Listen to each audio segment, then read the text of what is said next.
प्रश्न 77। यदि a तथा b दो वास्तविक संख्याएं ऐसी हों कि ab बराबर 0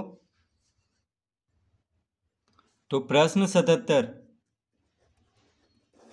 a तथा b दो वास्तविक संख्याएं ऐसी हों कि ab बराबर 0। कितना दिया है? ab बराबर 0, यानी ab बराबर 0। तो a गुना b, ab को बोल सकते हैं a गुना b। तो a बराबर क्या हो जाएगा? 0/b, यानी 0 हो गया। 0 को किसी भी वास्तविक संख्या से भाग देंगे तो 0 ही आएगा। और b बराबर कितना हो जाएगा? तो b बराबर भी 0/a हो जाएगा, यानी 0। तो इसका उत्तर हो जाएगा a बराबर 0 अथवा b बराबर 0 अथवा दोनों में से प्रत्येक 0।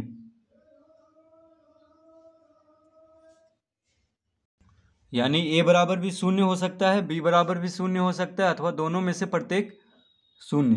तो इसका उत्तर हो जाएगा विकल्प बी।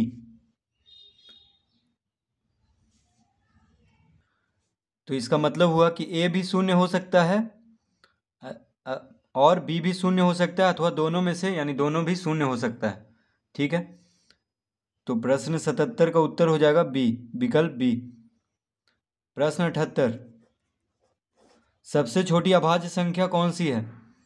तो सबसे छोटी अभाज्य संख्या, तो अभाज्य संख्या क्या होता है? जिसका गुणनखंड सिर्फ 2 हो, यानी जो सिर्फ एक और अपने आप से कटता हो। तो अभाज्य संख्या उस संख्या को कहते हैं जिसका गुणनखंड सिर्फ 1 और वह स्वयं हो।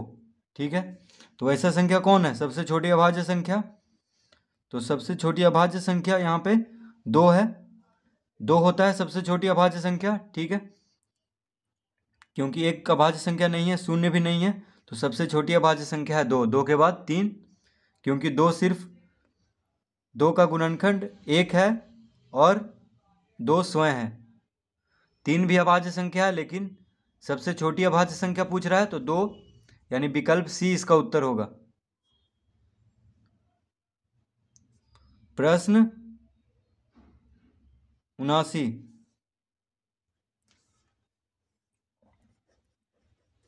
70 से छोटी अभाज्य संख्याएं कितनी हैं? तो 70 से छोटी अभाज्य संख्याएं कितनी हैं? तो 70 से छोटी अभाज्य संख्याएं हैं 2, 3, 5, 7, 11, 13, 17, 19, 23, 29, 31, 37, 41, 43, 47, 53, 59, 61, 67।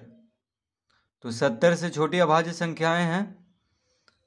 तो देखिए कितना है, तो 2 से शुरू होता है अभाज्य संख्या, तो 70 से छोटी तो 67 तक, क्योंकि 68 और 69 अभाज्य संख्या नहीं है। तो देखिए कितना हुआ, 1, 2, 3, 4, 5, 6, 7, 8, 9, 10, 11, 12, 13, 14, 15, 16, 17, 18, 19। तो इसका उत्तर हो जाएगा 19। तो 70 से छोटी अभाज्य संख्याएं कितनी हैं? तो इसका उत्तर होगा 19, यानी विकल्प सी।